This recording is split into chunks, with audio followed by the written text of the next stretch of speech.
মুর্শিদাবাদ অচল হয়ে যাচ্ছে। আমাদের মুর্শিদাবাদের দিকে একটু দৃষ্টিপাত করুন। আমাদের মুর্শিদাবাদে 100 মধ্যে 70 ভাগ জায়গা আপনার সরকারের, 30 ভাগ পাবলিকে। যদি আপনি একটা কলকারখানা আমাদের মুর্শিদাবাদ জেলায় করতে পারেন, তাহলে আমাদের মা বোন ভাই দাদারা আমাদের মুর্শিদাবাদ ছেড়ে গুজরাট, উত্তরপ্রদেশ ওইসব জায়গায় গিয়ে পড়ে থাকতো না। জায়গা তো আপনারই সব।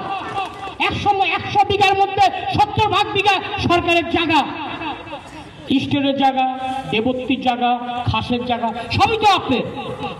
তাহলে আপনি ফিঙ্গুর নিয়ে আন্দোলন করছেন, চাষিদের কাছে গিয়ে তেলাচ্ছেন। আমাদের তেলাতে হবে না।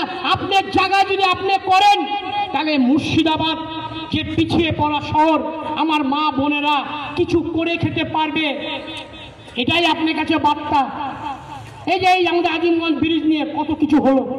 এই আজিমগঞ্জ যদি ব্রিজটা চালু হয়, মুর্শিদাবাদের চেহারাই পাল্টে যাবে। কিছু বেকার ছেলে মেয়ে করে খেতে পারবে। আমরা মুর্শিদাবাদ ট্রেনে উঠলে এক ট্রেনে দিল্লি বোম্বে যেতে পারবো। আগে তো আমরা পারতাম না। আগে কলকাতা যেতে হতো, হাওড়া থেকে ট্রেন ধরতে হতো, আজিমগঞ্জে যেতে হতো। এখন আমাদের আজিমগঞ্জে যেতে হবে না, কলকাতা যেতে হবে না। আমাদের প্রবল ঐতিহাসিক শহর মুর্শিদাবাদের থেকেই ডাইরেক্ট যে কোনো বিশ্বের জায়গায় আমরা যেতে পারবো। এটা আমাদের গর্ব। এটা নিয়েও বহুত কিছু হলো।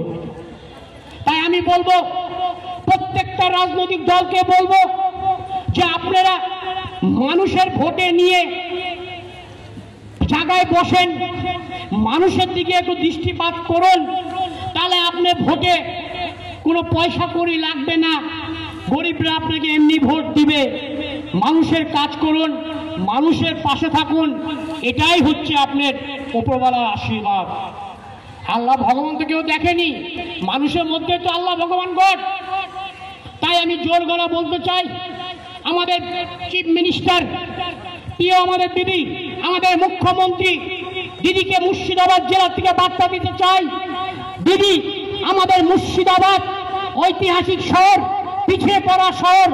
এই শহরের জন্য আপনি আমাদের দিকে একটু তাকান। এটাই আপনার কাছে বার্তা আমাদের মুর্শিদাবাদের মানবাধিকার সংগঠনের পক্ষ থেকে।